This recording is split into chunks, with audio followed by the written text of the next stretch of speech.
Good afternoon, everybody, and welcome to the Dan Wickline Show. I am your host, Tom Brady, and we are going to talk about the 10 rings today. Now, I know that you're going to tell me that I don't have 10 rings, but I'm just going to say yet, not retired. So just keep that in mind, not retired yet. All right. Just going to do a couple bits of news before we are going to talk about Shang-Chi and the Legend of the Ten Rings, and also what you need to know prior going into it, what the 10 rings are, who they are. For some of you, it will be a recap, a reminder. For other people, it'll be brand new material because, well, some of you may have forgotten. The less good Drew Bledsoe. Wow. Oh, man, Kyle's got some hate for Tom Brady, man. Yeah. Anyway, all right. But a couple bits of news popped up today, which is kind of interesting. The first off, and we're going to actually pull these directly from sites, Deadline is reporting, big headline, Anthony Mackie closes deal to star in Disney Marvel's Captain America 4 film. So, yeah, Anthony Mackie has closed the deal to carry the shield and is the first superhero picture and his first superhero picture in Captain America 4. So, yeah, this is going to be big. Mackie, of course, was in stuff like 8 Mile, The Hurt Locker, The Banker before getting his turn as Falcon in Captain America and the Winter Soldier. Now, it's not reported yet whether or not Sebastian Stan will be in the movie or if he's signed or anything. Right now, it's just Anthony Mackie. But, yeah, Captain America 4 is in the works. And creator of Falcon Winter Soldier, Malcolm Spellman, is supposedly working with staff writer Delon Moussan for the script for it. There we go. Captain America 4. You kind of thought, well, they're only doing trilogies. Iron Man stopped at 3. Cap stopped at 3. Thor is the only one to go to 4. Nope. Captain America 4, just going to be a different actor. And it's going to be the great Anthony Mackie. Cut the check. If you watch any of the behind-the-scenes stuff, you'll know what that means. Another interesting little story popped up, and we're going to borrow this one straight from The Hollywood Reporter, who did a big interview with Michael Keaton. But the interesting part is, they were asking him about the upcoming thing with Morbius and Spider-Man and stuff. And his response, he says, I'm nodding like I know what they're talking about. He says, but I go, and I'm thinking, you may as well be explaining quantum physics to me right now. All I know is I just know my guy and I know the basics. So in other words, he doesn't know what's going on in the Spider-Verse. He has no idea. He shows up when they tell him to. So there you go. How often he'll pop up, stuff like that, will remain to be seen. But Michael Keaton, not really up on the behind the scenes over at Marvel and Sony. So yeah. So if you want to find out what they're doing with Vulture and Morbius and Venom and Spider-Man, he's not the guy to ask. So if you see him in a theater, you got a better chance of asking him what's going on with Batman, which you should, because he's also going to be Batman again. So ask him about Batman. It's a much better idea. All right, let's dive into Shang-Chi. Now, we know we just had the world premiere the other night. And as of today, we're just 16 days away from the release of Shang-Chi and the Legend of the Ten Rings. The world premiere was just 2 nights ago, and early reactions have been extremely positive. Even normally grumpy reviewers are calling it the best MCU origin story they've seen. So, like, better than Cap's First Avenger, better than Iron Man. I don't know if that counts better than Black Panther. I don't know if Black Panther counts as an origin story, because the origin really took place in Winter Soldier, not Winter Soldier, Civil War. So keep that in mind. But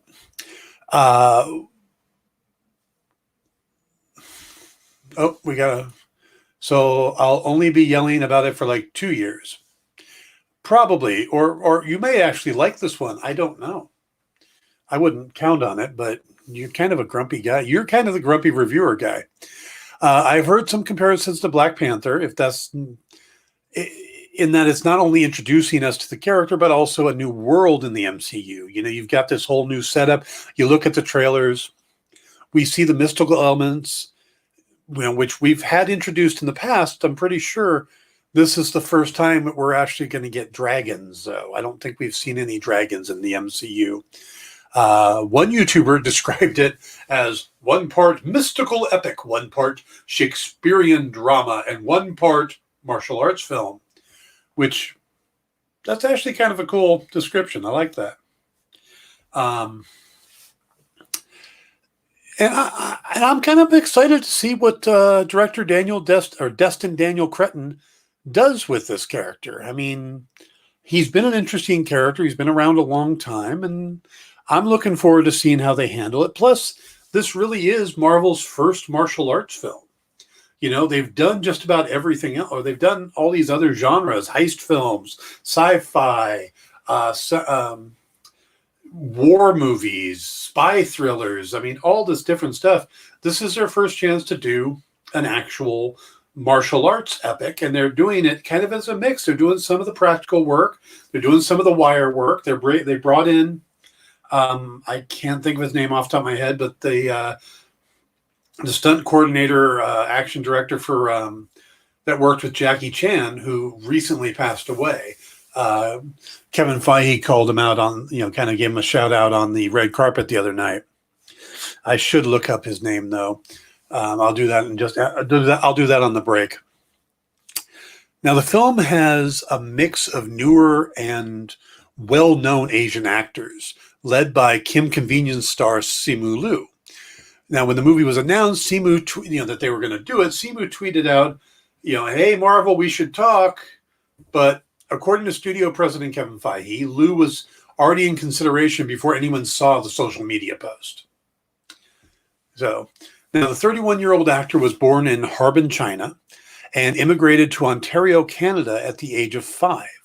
He started getting professional work about 2012, eventually getting recurring roles on shows like Blood and Water and the TV version of Taken.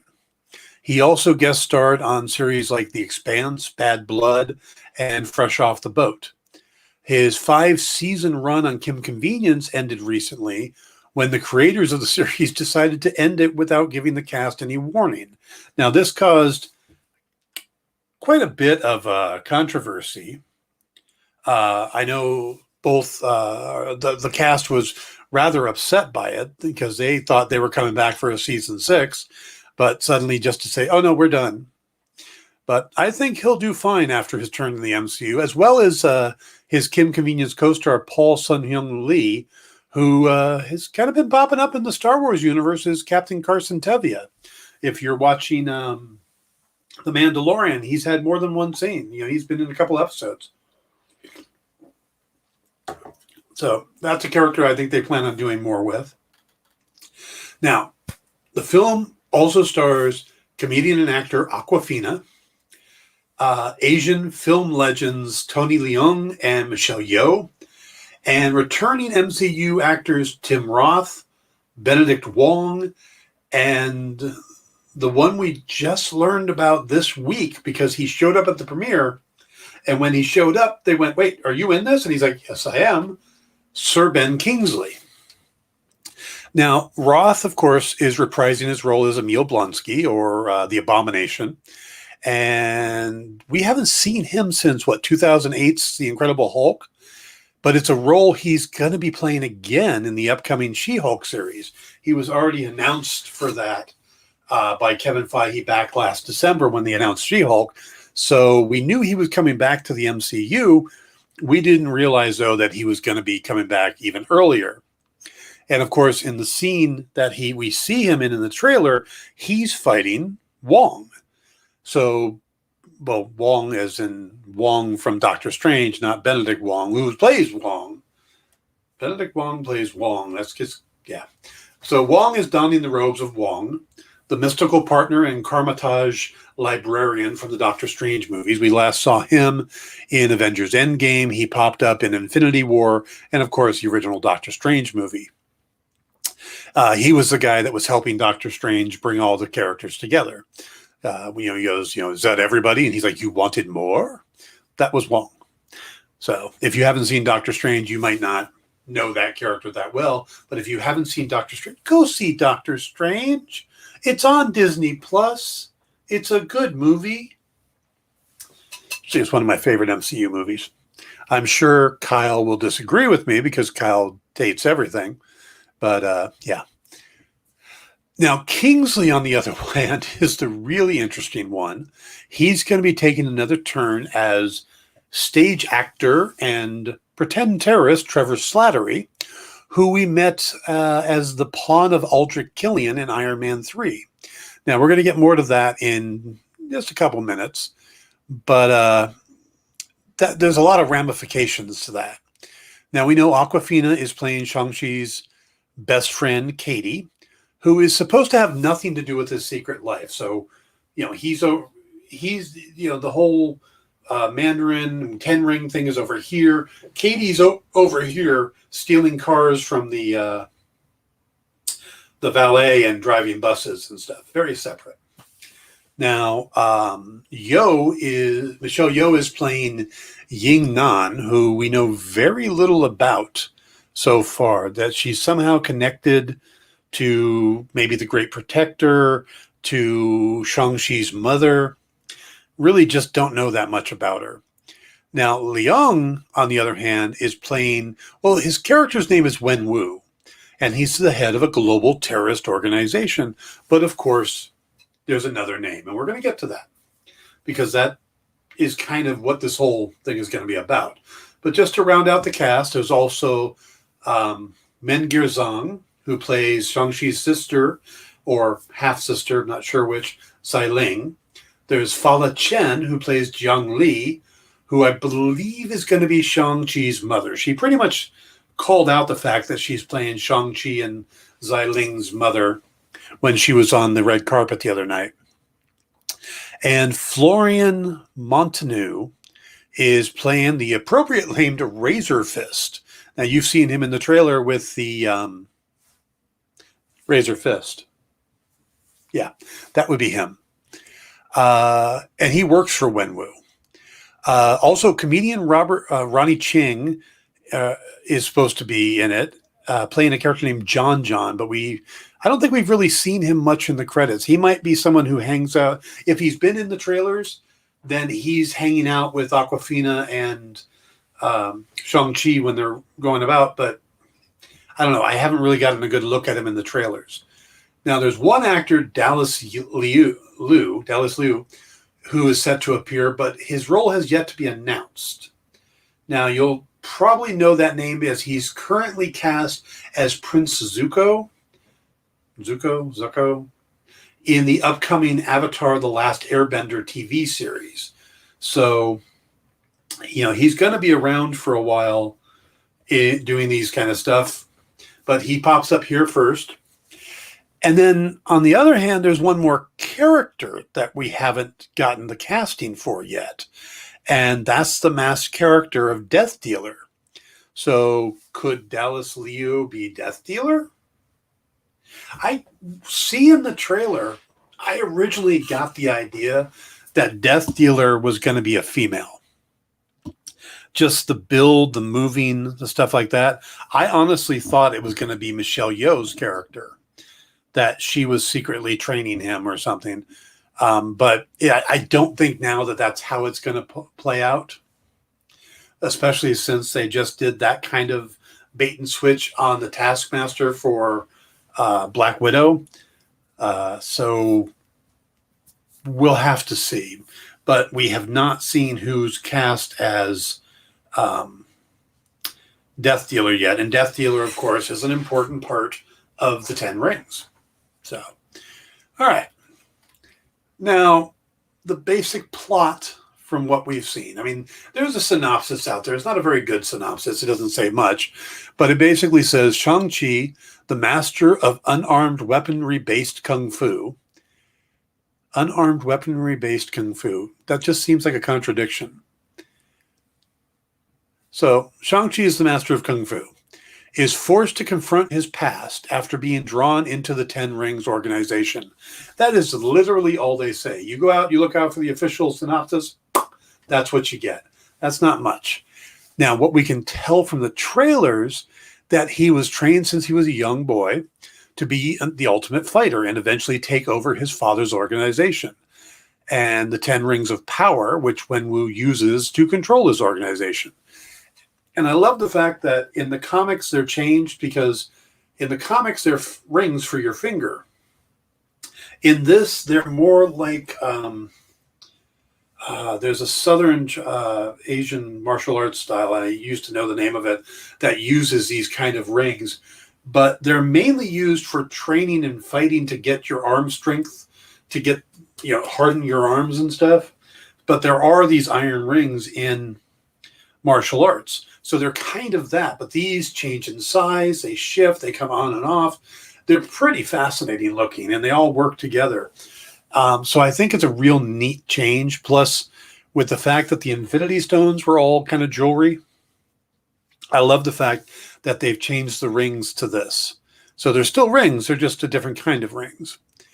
Now, Shang-Chi leaves his father's side at one point and tries to have a regular life. And he spends 10 years out in the real world. That's where he becomes friends with Katie and stuff like that, and gets a job as a valet. But now Wenwu wants him back, and he's sending out his minions to get him. And he even tells him, look, you shouldn't be able to kill him. So pretty much saying, you can try. But this isn't what Shang-Chi wants. He doesn't want to return home. He doesn't want to take over his dad's organization. So, yep, this is another Marvel character with daddy issues. That seems to be what the MCU is. People with there's a lot of daddy issues in the MCU. Now, there are other things we can glean from the trailer, like mystical battles, amazing powers, but let's put all that aside for now and focus on the one thing that probably sounded the most familiar to you when I've been doing this, which is the Ten Rings. Now, yeah, the Ten Rings is not new to the MCU. The Ten Rings organization has actually been around since the very beginning, the very first MCU film. It pops up in Iron Man. They're the terrorist organization. They're a terrorist organization dedicated to destroying world peace by any means necessary. The organization is led by the mysterious figure called the Mandarin, who legend says has inspired generations of men since the Middle Ages and even further back, making him hundreds of years old. An interesting aspect of the Ten Rings is not just the bands he uses, but it's also kind of a good description of the organization's hierarchy, or the way they're set up. They're split into basically 10 branches or cells, each one being somewhat autonomous to each other. They don't know about each other. They don't know who's in each other's group, but they all answer to the Mandarin. And they're a multinational organization, so it's just Chinese, or it's just this. We've seen them that speak Arabic, Dari, English, Farsi, Hungarian, Mongolian, Pashto, Russian, and Urdu. Okay, so this is a major international group that, the first ones we meet, of course, are in Afghanistan, which is very interesting with what's going on in the real world right now, but that's where they first appeared. They first show up in the MCU as a cell working in Afghanistan and buying weapons from Stark Industries through Tony Stark's business partner, Obadiah Stane. Now, in the original Iron Man movie, Stane gets the Ten Rings to attack a military convoy with the idea that Tony Stark will be killed. But instead, the Ten Rings, who didn't realize he was part of it, figure out that it's Tony Stark. And they try to use him to blackmail Stain, while also trying to get Tony to create the new Jericho missile system that he had just been demonstrating to the U.S. government out of basically scraps, box of scraps. All the different. I mean, that's kind of one of the weird things in the first movie is they've got all these other parts, these other pieces of gear and stuff, and they go to him. They went, "Oh, build this new missile system out of your other stuff." That's kind of like going, here is a bunch of different Apple equipment. Build your newest computer from this iPad and this Apple Watch. And I mean, do you really have all the components at that point? It is, like I said, it's kind of an interesting take. And I don't think anybody's ever called them out on that. It's like, really? That seems like a really dumb plan. Let's put that aside, though. So he says, yes, I'm going to build you the Jericho missile system. And he lies. Mind you, he's injured. He'd been saved by Ho Yinsen, who is this scientist and doctor that he had met in the past. We find him out. We see more of him in Iron Man 3. But here, he talks about how they had met once before. And it's, they start working together, but like I said, Stark's lying. He's not building the Jericho system. He ends up building the Iron Man Mark I armor. And the idea is for him to use it for both of them to escape, but Jensen doesn't make it. And by the way, if that's a spoiler for a movie from 13 years ago, then you really need to catch up. Okay? It's 13 years ago. So, he builds the Mark I armor. He uses it to escape. And of course, it ends up just in pieces in the desert when he gets out. And he leaves it there when he gets rescued, and he tries to get away, and he gets rescued by Rhodey and soldiers, and he goes back to America. Well, Obadiah is not really a fan of being double-crossed. So, and the Ten Rings, when they have some other battles with Iron Man when he, they're trying to, when he flies over and he takes out the Jericho system they have, and he does the little missile buster thing on the tank, and he takes out the troops that are trying to hurt the civilians. Those are all Ten Ring people. And then eventually they find the original Mark I armor, and they offer it as a gift to Stain in exchange for more weapons and stuff. Well, Stain heads over and takes his troops with him and kills them all and takes the Mark I armor anyway. This, of course, leads to the famous box of scraps line as he tries to get his own people to re-engineer or reverse engineer what Tony was able to do. Now, the armor itself was pretty easy to do. It's the energy source, and it's because he was able to make the arc reactor so small. That is what the scientists aren't able to do. They can build the armor.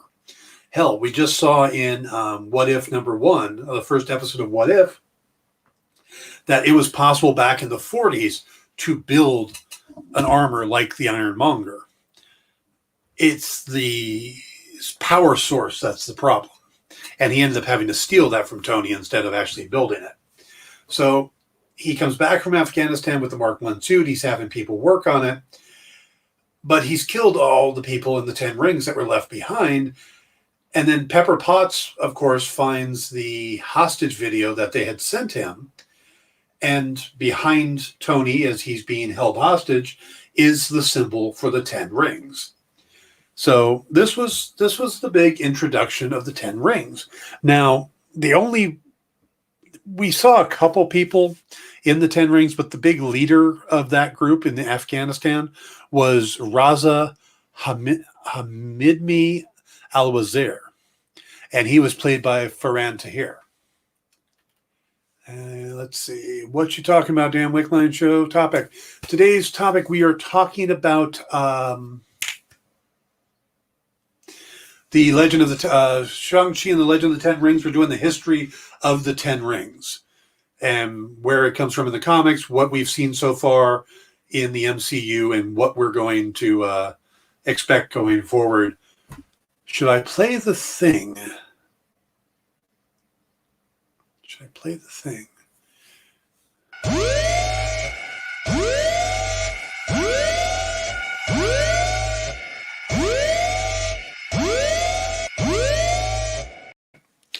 Kyle, you should always play the thing. I love that thing. I think I tell spoilers just so we can play that. Okay, so that was kind of the 10 rings in Iron Man 1. And that's the real first appearance of the 10 rings. Now, on a side note, one of the plot holes that has always bugged me about that first film was exactly why Stain wanted Stark dead, why he sent the 10 rings to kill him in the first place. At that point, Tony was still the drunken playboy. He was still creating weapons and, goofing off. And so I don't see why Stain would want to kill the goose that lays the golden eggs at that point. Now, once he's had them try to kill Tony and Tony had the change of heart, that would make more sense, but he did it before, which I don't understand what Stain's motivation was to wanting Tony dead at that point. And I'm still kind of hoping that we're eventually going to get, kind of a retconned answer. If he turns out he was part of Hydra something he was ordered to by the Mandarin, just whatever it was that made him do it. I still want an answer to that. Now, you're probably thinking, okay, so we got the 10 rings in number 2 or in Iron Man, but we didn't see them again for a long time. Well, no, that's not true. They did pop up in Iron Man 2. They make a small appearance when Ivan Vanko, played by, what the hell's that actor's name? Doesn't matter. Ivan Vanko was trying to get to Monaco to attack Stark. He needed a little help, and he went to a 10 Rings agent. And we only get him for a few minutes. We never really meet the agent's name. We don't get his name, but he was played by Ali Khan, and he helped Vanko get to Monaco to attack. So when we see the 10 Rings tattoo on his neck, and that's usually how we can tell there's a 10 Rings guy, because the tattoo on the neck. So, all right, we have hit the halfway point, and if Kyle is ready, he can throw us to commercial at any time. Mickey Rourke, thank you. Yes, Vanko was Mickey Rourke, and yes, I forgot Mickey Rourke's name. So, commercial.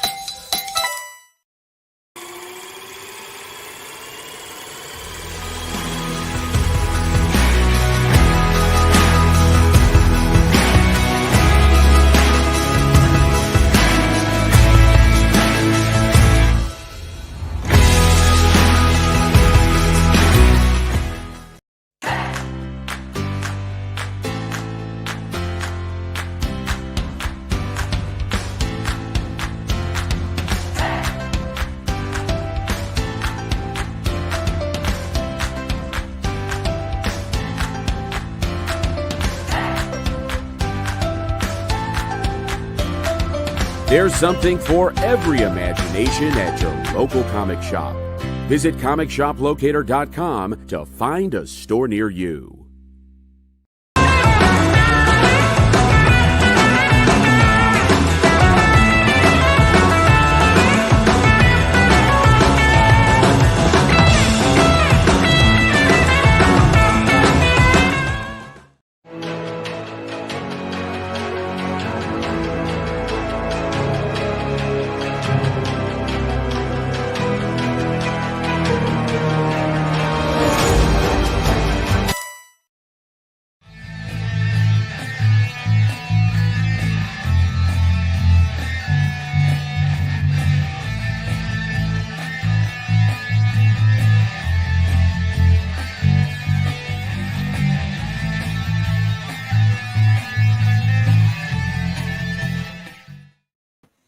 Hey, Sean, good to see you. Welcome back, everybody, to the Dan Wickline Show. We are talking about the upcoming movie Shang-Chi and the Legend of the Ten Rings. It just had its world premiere the other day.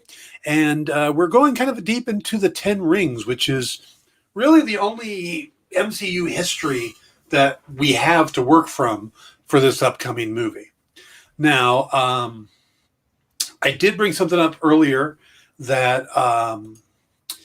the stunt coordinator about the stunt coordinator for Shang-Chi, and it's back on August 9th.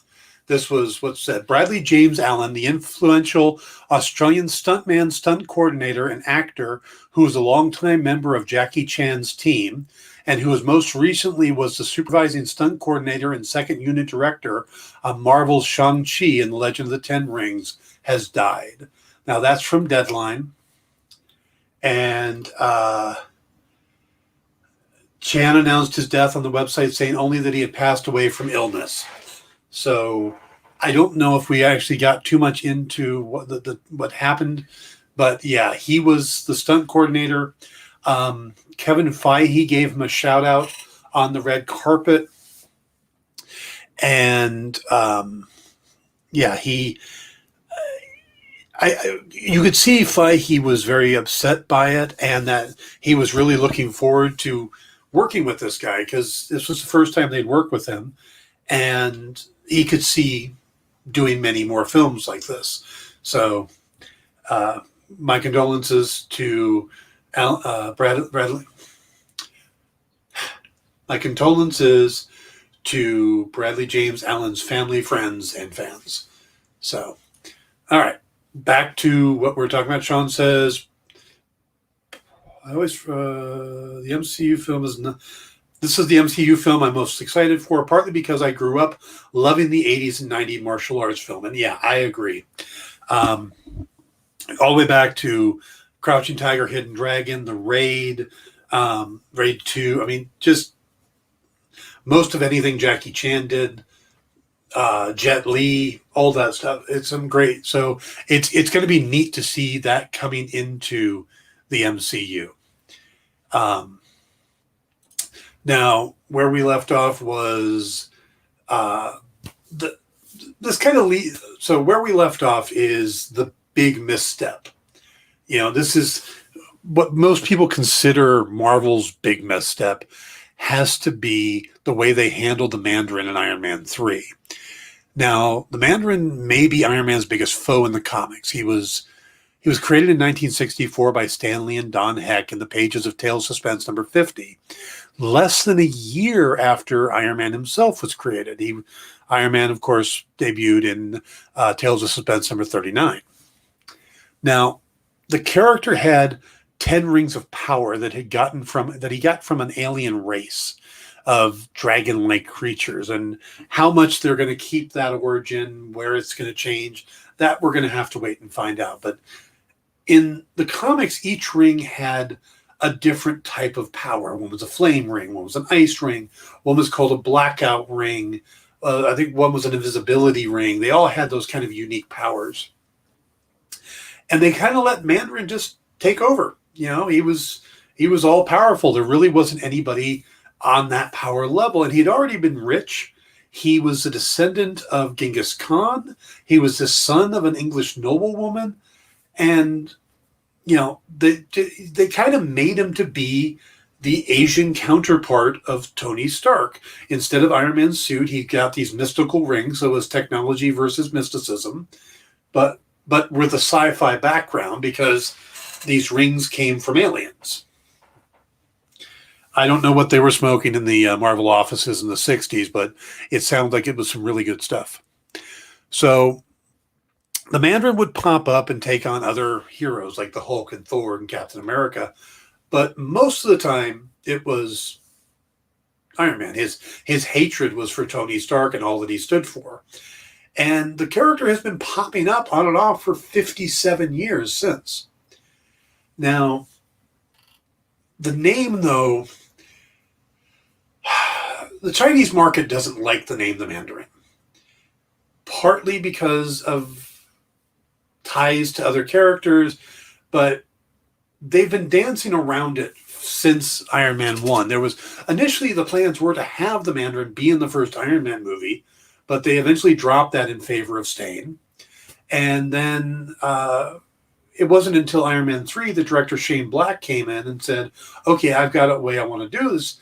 But he would introduce the Mandarin, played by Sir Ben Kingsley, as this kind of shadowy terrorist figure that comes into direct conflict with Stark. Except Kingsley's character isn't the Mandarin at all. And we learn that about more than halfway through the film, but he's just a stage actor named Trevor Slattery who's hired to play a role.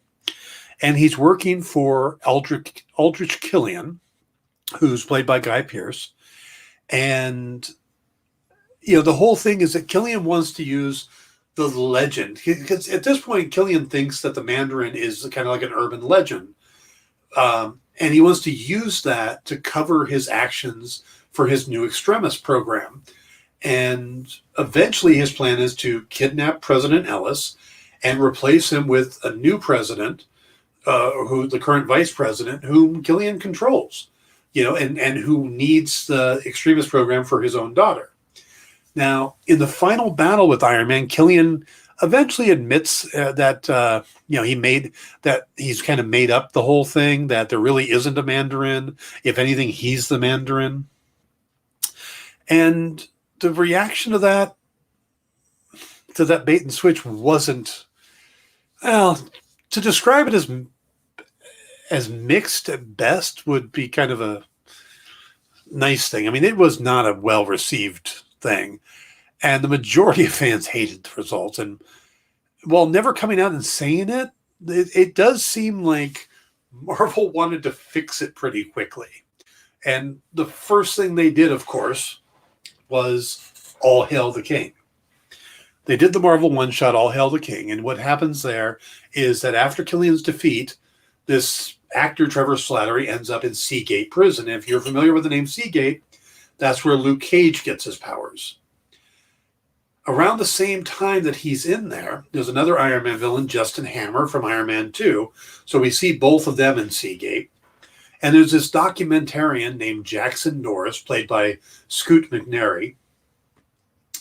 And he's interviewing Slattery for supposedly a documentary. Well, it turns out Norris is an agent of the Ten Rings, and he's there to kidnap the Mandarin, because the Mandarin's not happy that Trevor was using his name, and he wants to meet the actor in person. So you kind of get the idea that Trevor's life is not going to be any fun going forward. So, yeah, Sean, Iron Man, there were some major problems with Iron Man 3. There was some good points. There was some interesting stuff. The dealing with the PTSD. There was, but I wish John Favreau had come back and not, and we just kept going with the character. But we got what we got. Well, and Marvel definitely seems to be trying to fix it now. So All Hail the King was the first attempt to kind of fix what they had done, to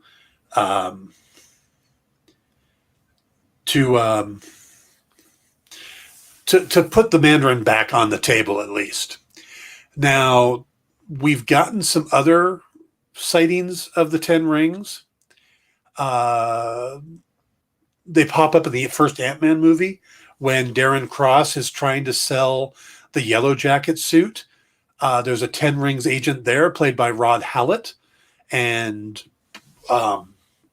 he's part of the standoff between him and Hydra and Cross and Ant-Man at the end, and he ends up getting knocked out and dies when the building explodes. So, but he was a Ten Rings guy again, tattoo on the neck.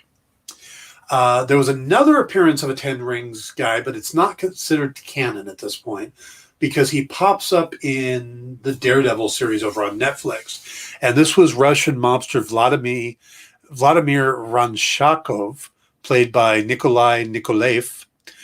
And we get a glimpse of his Ten Rings tattoo. He was one of the two brothers that were in conflict with the Wilson Fisk. There was an episode about that. But again, it's not canon. So I don't, at least so far, the Netflix shows are not canon.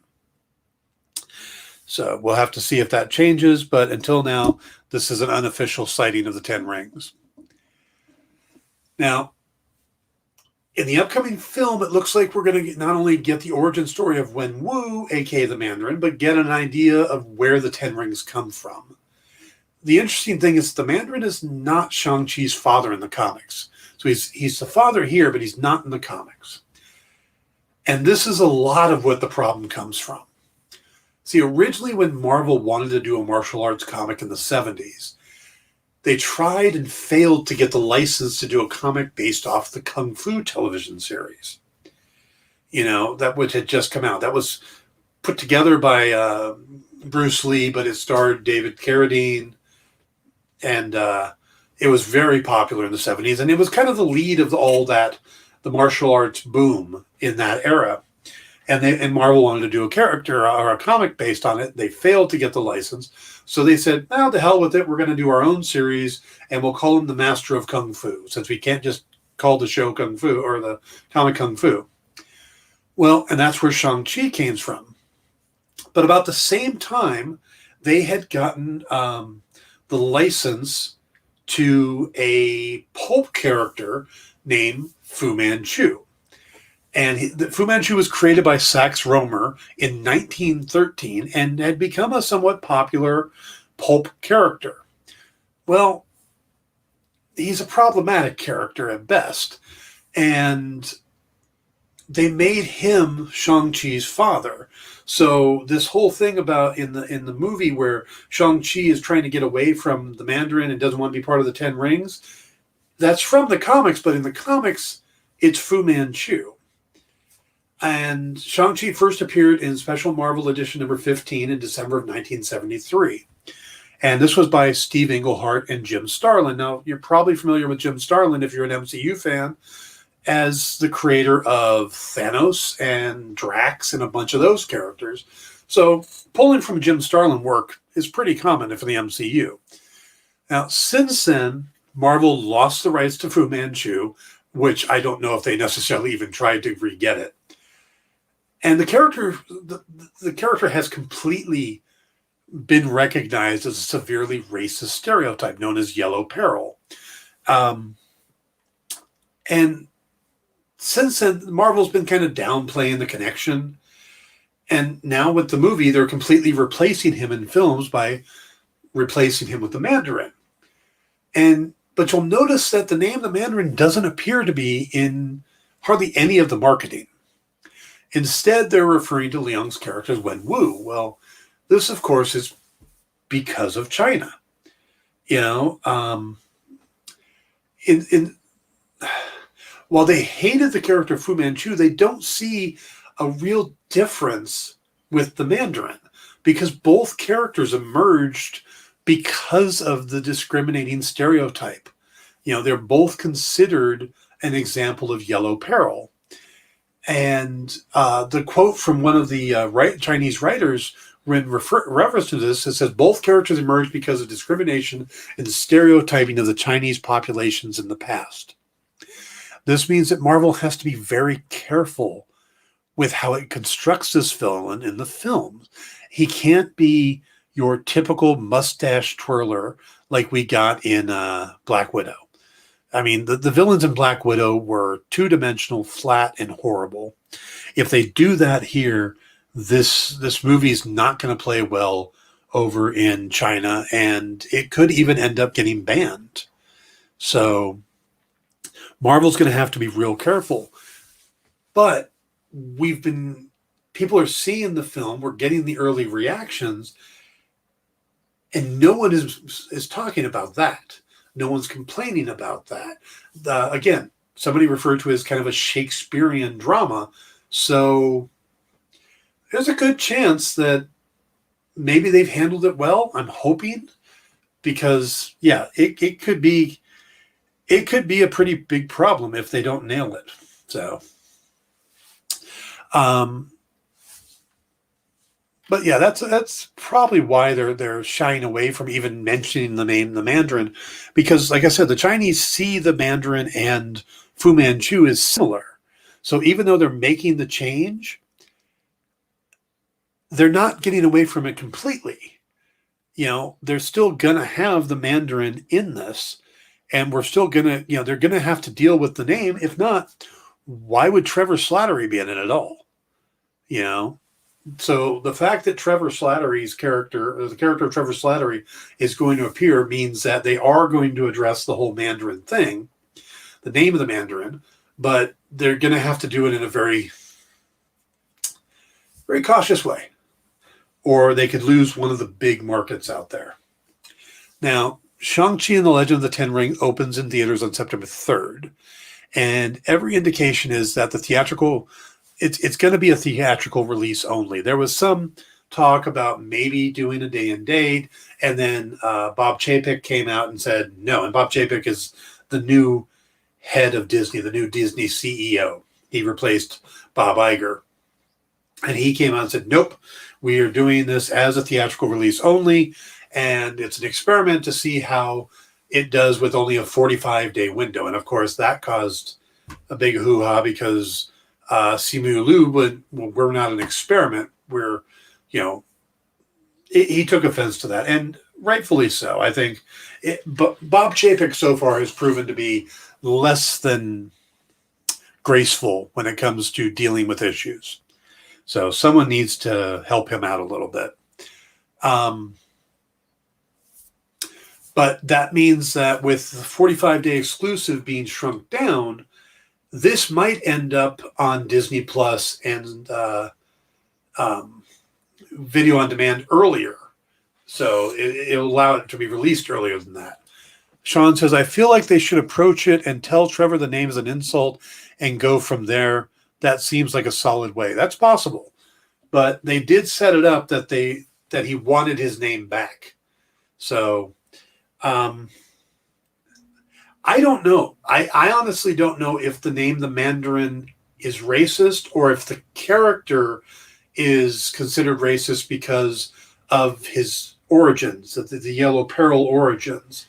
So if they can divorce that from the origins and the name is okay, I don't know. We're going to have to see how they approach it and what the reaction to it is going to be. Now, we did learn yesterday that according to some of the Disney, the sites that keep track of what's going to pop up on Disney Plus, they are going to release a Marvel Legends, and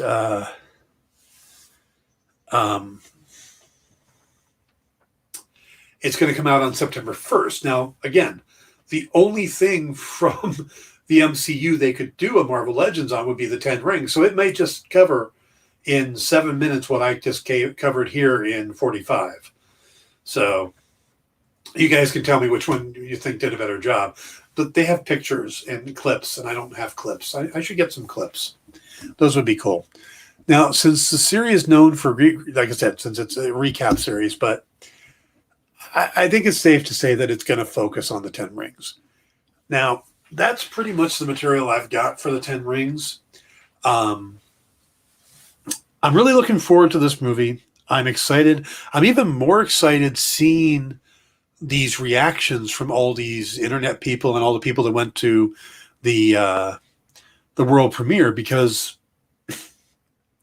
Marvel didn't have to lift. I mean, they haven't lifted the ban on the reviews themselves, but they allowed people to give their initial reactions. And if they were worried about the movie, they would have just kept the ban for the reviews and said, nope, just keep quiet about it until we get closer. But they could see that the word of mouth on this was going to be positive. It's going to start building up excitement. So they went, go tell the world.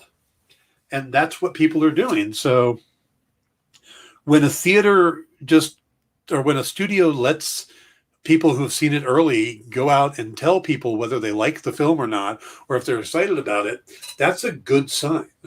So take that as you will, but to me, that's kind of big, I am definitely excited to see this movie, and it's been a long time since we've gotten a new Marvel character.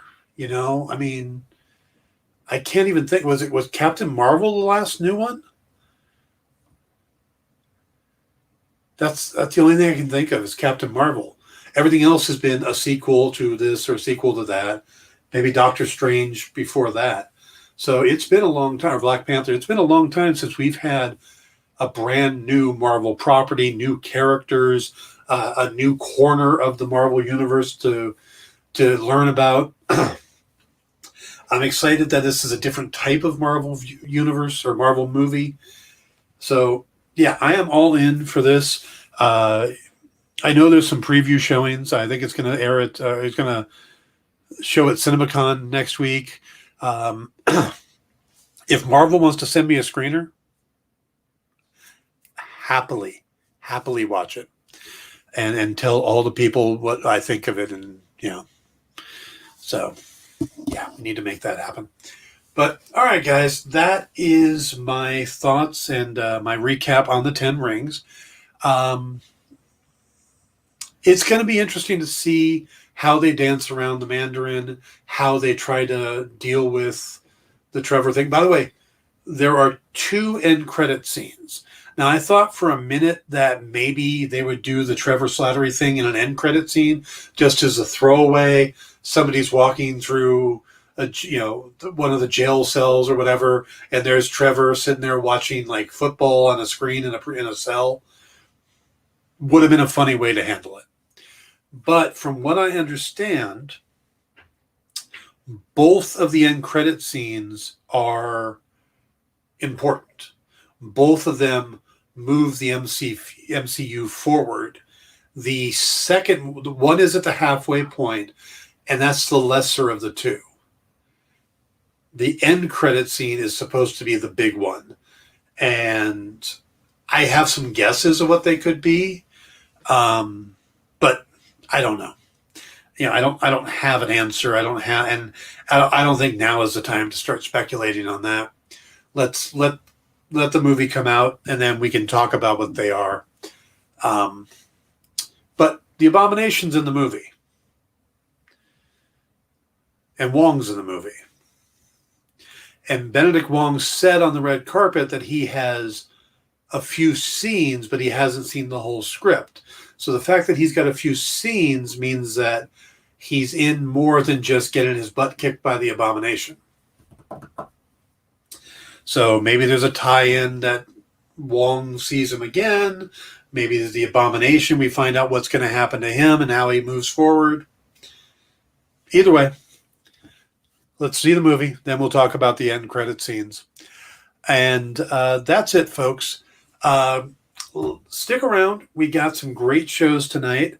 I know we've got a collectibles show from 6 to 8 Eastern time, which is 6, 5, 4, 3. So coming up after this is a collectibles show. It's probably with Rex and the Not Nicks. I don't know why they call them the Not Nicks. I know it is probably because Nick Barucci's not on the show, and he should be, or he was going to be. But now it's Rex and the Not Nicks because we are not Nick. Oh, Kyle's on that show too. Okay. So stick around for Rex and the Not Nicks, where they're talking about, they're selling comic collectibles, and one of them I've seen is the Deja Thoris #1, the rare J. Scott Campbell Red Martian edition. That is like the line art from this J. Scott Campbell drawing, but it's done in red. It's really cool looking. So if you're a J. Scott Campbell fan, stick around for that. There's some old X-Men comics on the list too. And then after that is Kicking It with Henri and Kevin. I don't know what they're kicking. It could be a martial arts thing. It's more likely they're just hanging out and signing books and stuff like that. But I like the idea that this is a martial arts show, and I think we need to make that happen. All right, guys, that's going to wrap it up. Please check out my new project over on Amazon Vella with it's called the Embercrest Protocol. The first 2 chapters are up there, and you can read them for free. Just go look by my name or the Embercrest Protocol. And that's it. Sean Butler says they have some amazing stuff. I just don't have the funds for a lot of them. Yeah, you and me both, Sean. You and me both. Thank you all. I will see you tomorrow night, 6 p.m., where we're going to talk about that amazing second episode of Marvel's What If. What if T'Challa became the Star-Lord? Come back tomorrow. 6 p.m. Pacific. Is it 5 p.m. Pacific? I don't remember. I'll show up when they send me a link. Good night, everybody. Have a great night.